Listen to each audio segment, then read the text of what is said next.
Pemirsa, meski pihak keluarga merasa ada kejanggalan dalam kasus kematian Bribtu RF, namun sejauh ini tim penyidik Polda Gorontalo menduga Bribtu RF memang sengaja bunuh diri dengan menggunakan senjata api karena dipicu permasalahan asmara.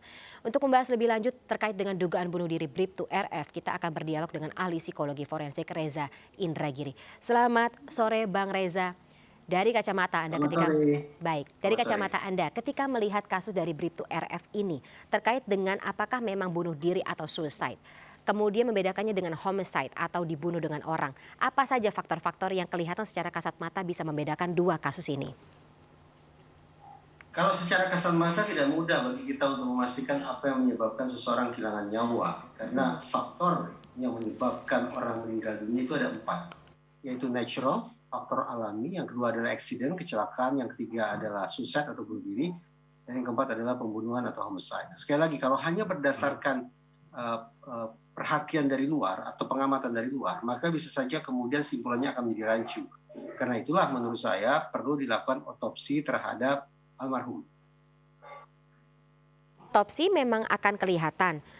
Ada perbedaan nggak Pak Reza gitu, misalnya dari apa ya namanya selongsong peluru atau bekas luka seperti itu yang lagi-lagi bisa menjadi patokan ini adalah suicide dan ini adalah homicide.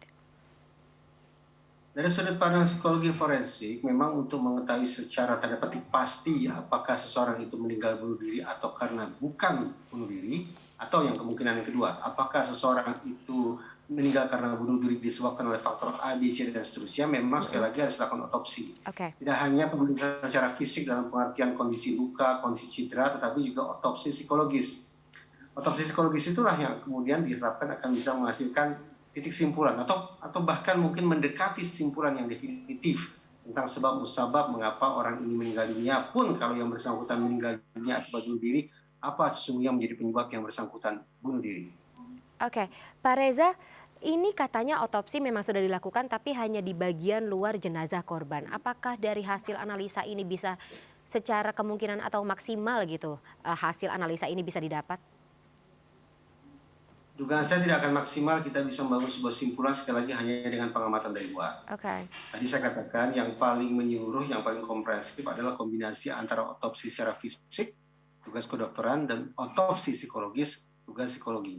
Kalau otopsi psikologis yang dilakukan bisa dengan mewawancarai orang-orang dekat dengan korban, baik itu teman sekantor atau anggota keluarga, untuk mendapatkan data sekunder tentang misalnya perubahan perilaku atau kondisi-kondisi khusus yang tampak menjelang yang bersangkutan memutuskan untuk mengakhiri hidupnya. Atau juga otopsi psikologis lewat pemeriksaan dokumen kesehatan.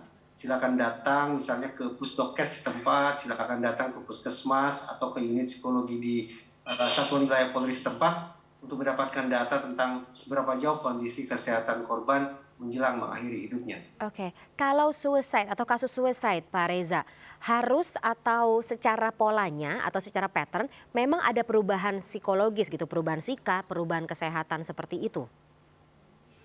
Ya, lazimnya penanda adanya kondisi psikologis yang katakanlah tidak wajar atau kondisi psikologis yang abnormal adalah perubahan tindak tanduk, perubahan proses berpikir, perubahan tutur kata yang berlangsung secara tiba-tiba.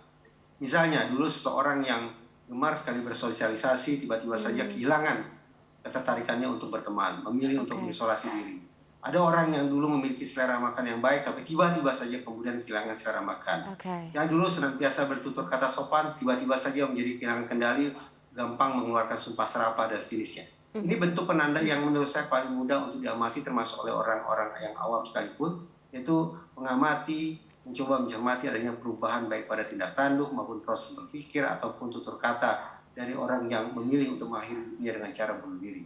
Oke, mungkin terakhir Pak Reza, terkait dengan motifnya yang sementara ini diduga akibat hubungan asmara begitu. Kita mengetahui untuk kepolisian atau anggota kepolisian sendiri tentunya sudah mengikuti sebuah assessment atau tes secara psikologis yang membuat mereka seharusnya berada dalam kondisi psikologis lebih baik atau standar psikologis yang lebih baik begitu daripada orang biasa. Apakah motif ini menurut Anda cukup common gitu ditemui di kalangan orang-orang yang ya katakanlah berada dalam sebuah institusi kepolisian atau bagaimana?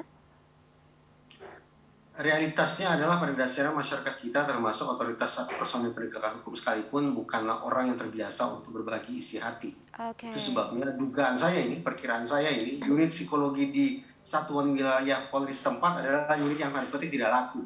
Dalam Ah, pengertian tidak ada personil Polri yang datang ke sana untuk berkonsultasi, untuk mendapatkan konseling, untuk berbagi masalah pribadi dan seterusnya. Inilah yang menyebabkan mengapa kemudian proses deteksi terhadap tanda-tanda ketidakwajaran atau abnormalitas cenderung berlangsung terlambat. Dan sayang ramalannya sekali. adalah kalau kemudian diagnosisnya sudah terlambat, identifikasi masalahnya sudah telat, maka dikhawatirkan masalah kandung memburuk atau kandung Hmm, parah sehingga sulit pula untuk disembuhkan. Tetapi bagi saya tidak cukup bagi kita meninjau ini sebagai masalah individu per individu. Saya ingin membingkai masalah ini sebagai indikasi adanya masalah kesehatan yang serius di lingkup organisasi Polri. oke. Dan ini bisa mempertaruhkan kualitas layanan Polri terhadap masyarakat. Kalau kualitas layanan Polri kepada masyarakat sudah memburuk akibat masalah kesehatan mental yang tidak tertangani dengan baik, maka jangan disalahkan masyarakat kalau pada akhirnya citra polisi akan memburuk, kepercayaan masyarakat terhadap Polri akan ambruk. Itu juga harus menjadi sebuah pertimbangan tersendiri. Baik, terima kasih Pak Reza atas insight-nya Terima dalam kasih. MNC News Now sore hari ini. Sehat selalu Pak Reza, ketemu lagi dalam Salam kesempatan. Sampai sehat. jumpa.